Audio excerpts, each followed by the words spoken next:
اس عاجز کو ایک مرتبہ بخارا جانے کا موقع نصیب ہوا. ایک نوجوان بیٹھ ہوا تو کسی نے کہا کہ یہ بڑا مجاہد، بڑا استقامت والا نوجوان ہے. پوچھا وہ کیسے؟ کہنے لگے جی کہ کمیونزم کے دور میں جب اسلام کا نام لینا یہاں پر مشکل تھا، یہ نوجوان کھلے عام 5 نمازیں پڑھا کرتا تھا. اس عاجز نے پوچھا کہ بھئی اس کو پھر پولیس والوں نے کچھ نہیں کہا؟ کہنے لگے جب اس نے پہلی مرتبہ کھلے عام اذان دی، نماز پڑھی، پولیس پکڑ کے لے گئی. انہوں نے اس کو بڑا مارا پیٹا اور یہ ایسے جان بوجھ کر مجنون پاگل بن گیا. مار مار کے پولیس والے تھک جاتے اور یہ اس مار کو برداشت کر جاتا. وہ اس کو برف کے بلاک کے اوپر گھنٹوں لٹاتے، یہ لیٹا رہتا. وہ اسے اچھی طرح کھانا کھلا پلا کر الٹا لٹکا دیتے، یہ الٹا لٹکا رہتا. وہ اس کے انگلیوں، ہاتھوں اور پاؤں کی انگلیوں کے جوڑوں کو توڑتے، یہ درد برداشت کر جاتا. ایسے حرکتیں کرتا جیسے کوئی پاگل ہوتا ہے. بالآخر پاگل خانے بھیج دیا گیا. ڈاکٹروں بھی چند دن دیکھنے کے بعد کہا کہ یہ تو پاگل ہے، اس کو تم کیوں کچھ کہتے ہو؟ یہ جب کسی کو جان مال کا نقصان نہیں پہنچاتا، اپنی آپ میں جو کرتا ہے کرنے دو. چنانچہ ڈاکٹر نے رپورٹ لکھ دی، پولیس نے اس کو آزاد کر دیا. یہ نوجوان اس نے آ کر ایک چھوٹی سی جگہ مسجد کسی بنا لی.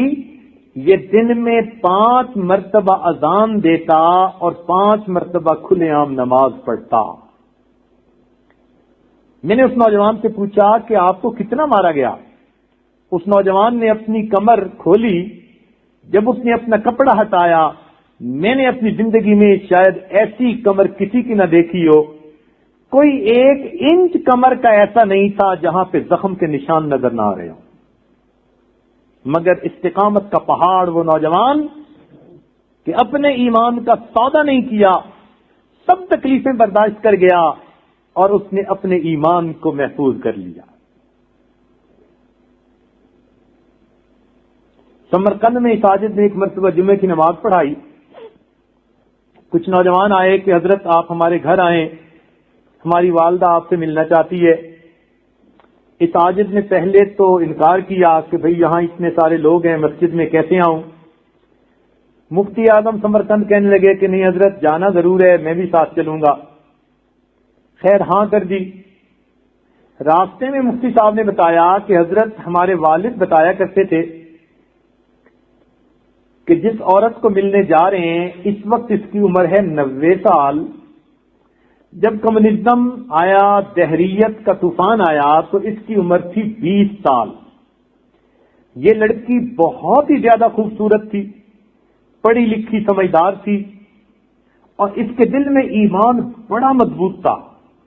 جب دہریت کا سیلاب آیا تو یہ اس وقت علل اعلان دوسری لڑکیوں، عورتوں کو کنونس کرتی، دین کی تبلیغ کرتی اور ان کو دہریت سے ہٹا کے اسلام میں داخل کرتی. ہمارے والد کہتے ہیں کہ ہمیں اس لڑکی کے بارے میں ہمیشہ فکر ہی رہتی کہ کہیں پولیس کو رپورٹ ہو گئی تو کیا ہوگا، کوئی دہریہ اس پر ہاتھ اٹھا لے تو کیا ہوگا.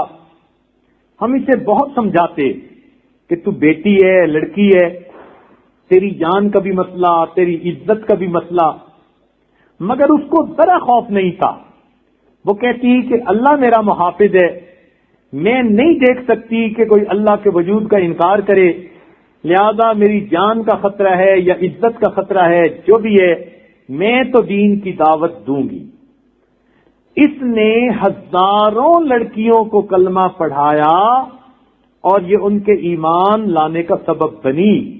اور یہ محنت کرتے کرتے حتیٰ کہ اس کو 70 سال گزر گئے. اس وقت یہ ہڈیوں کا ڈھانچہ بڑھیا ہے، بستر پہ لگی پڑی ہے. اس نے جب سنا کہ آپ آئے ہیں تو اس نے چاہا کہ آپ سے سلام کرے، کوئی بات کرے. جب اس عاجز نے یہ سوچا تو دل میں بہت خوشی ہوئی کہ ہم ایک ایسی خوش نصیب اللہ کی بندی کے پاس جا رہے ہیں، ان سے تو یقیناً دعا کروانی چاہیے. چنانچہ ہم ان کے گھر گئے. ایک چارپائی سے ان میں بچھی ہوئی تھی، وہ خاتون اس کے اوپر لیٹی ہوئی تھی اور اس پر ایک پتلی سی چادر انہوں نے ڈال دی تھی. چنانچہ ہم اس کے قریب جا کر 2 فٹ کے فاصلے پہ کھڑے ہو گئے, سلام کیا. اس نے چادر کے اندر سے جواب دیا. تو اس عاجز نے اس کو کہا کہ میں تو یہاں اس لیے حاضر ہوا ہوں کہ آپ میرے لیے دعا کیجیے. تو جب یہ کہا, اس خاتون نے چادر کے اندر سے ہاتھ اٹھائے اور وہ بوڑھی عورت جو 70 سال دین کے لیے جہاد کرتی رہی, اپنی جان, عزت, آبرو, ہر چیز کو داؤ پہ لگا کے اس نے دین کی محنت کی اور عمر گزار دی. اب جب 90 سال کی بڑھیا بن کر چارپائی پر لیتی ہے اور دعاؤں کے لیے کہا جاتا ہے, تو چادر کے اندر اس نے ہاتھ اٹھائے اور اس کا پہلا فکر یہ تھا, خدایا ایمان سلامت رکھنا, خدایا ایمان سلامت رکھنا. یقین کیجئے جتنی اہمیت ایمان کی اس دل میں پیدا ہوئی وہ اس سے پہلے نہیں تھی. اتنی قیمتی تو یہ چیز ہے نا کہ اس بڑھاپے میں موت کے دروازے پر پہنچ چکی, ابھی بھی وہ ہر وقت ڈر رہی ہے, خدایا ایمان سلامت رکھنا. اور ہماری نوجوان بچیوں کو ایمان کی فکر ہی نہیں ہوتی, اس لیے کہ کسی نے کھول کے بتایا نہیں ہوتا, سمجھایا نہیں ہوتا کہ ایمان کی اللہ کے ہاں کیا قیمت ہے. صحابہ رضی اللہ عنہ فرماتے تھے, تعلمنا الایمان ثم تعلمنا القرآن, ہمیں پہلے ایمان سکھایا گیا, ہم نے سیکھا, پھر اس کے بعد ہم نے قرآن سیکھا.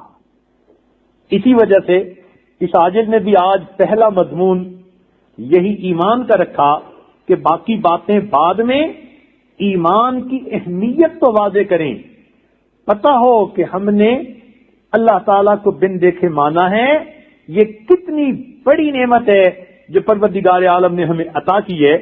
اس لیے ایمان کی سلامتی کی دعا مانگا کریں. نبی الاسلام نے فرمایا, قرب قیامت میں ایک وقت آئے گا, تم دیکھو گے ایک آدمی صبح اٹھے گا ایمان والا ہوگا, شام سونے کے لیے بستر پہ جائے گا ایمان سے خالی ہوگا. ہمارے اکابر اس فتنے اور فساد کے دور میں پیدا ہونے سے اللہ کی پناہ مانگا کرتے تھے. ہم کمزور ایمان والے اس فتنے اور فساد کے دور میں زندہ ہیں. سوچئے ہمیں اپنے ایمان کے بارے میں کتنا فکر مند ہونے کی ضرورت ہے. ہم سے تو گھر کی چھوٹی چھوٹی چیزوں کی حفاظت نہیں ہوتی. اے مالک, ہم ایمان کی حفاظت کیسے کر پائیں گے؟ ہم کمزوروں کی مدد فرما دیجیے.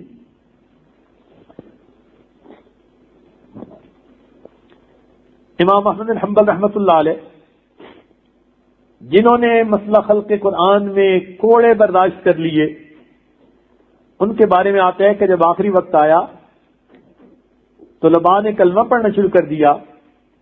امام صاحب پڑھتے لا, پھر پڑھتے لا, پھر پڑھتے لا.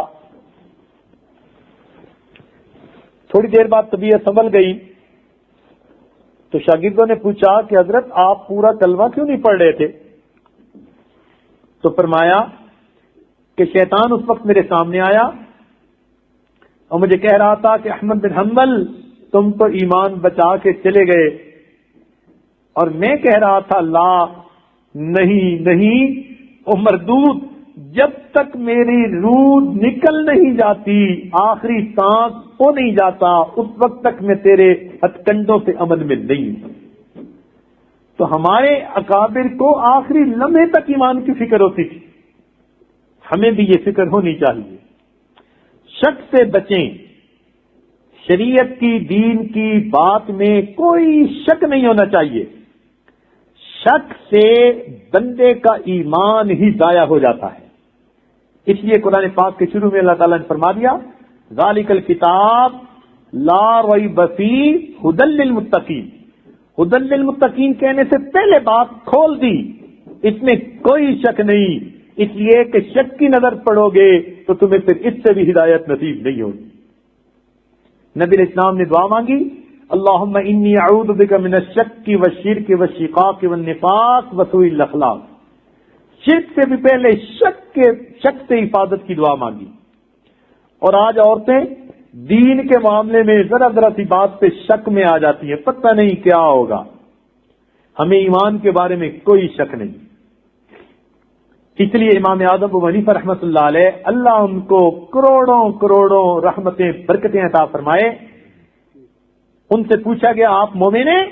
جواب دیا انا مؤمن حقا، میں پکی بات ہے کہ مومن ہوں. امام شافعی رحمۃ اللہ علیہ سے پوچھا گیا، انہوں نے فرمایا انا مؤمن انشاءاللہ. علماء نے لکھا کہ امام شافعی رحمۃ اللہ علیہ نے موت کے وقت کی کیفیت کو سامنے رکھا کہ انشاءاللہ موت تک ایمان سلامت رہا تو میں مومن. لیکن امام اعظم رحمۃ اللہ علیہ نے شک سے بچانے کے لیے، ایسا نہ ہو کہ ڈھیلے کمزور بندے کے دل میں کوئی شک آ جائے، بات ہی پکی کی، پتا کاٹ کے رکھ دیا. فرمایا انا مؤمن حقا، میں کل کا ذمہ دار نہیں، آج کی حالت کا ذمہ دار ہوں.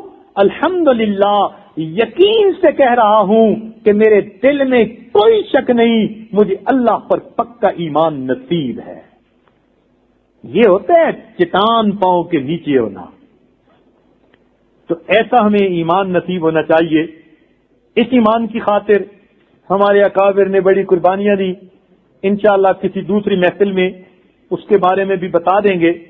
اللہ تعالی ہمیں اپنے ایمان کی حفاظت کی توفیق عطا فرما دے. وآخر دعوانا ان الحمد للہ رب العالمین.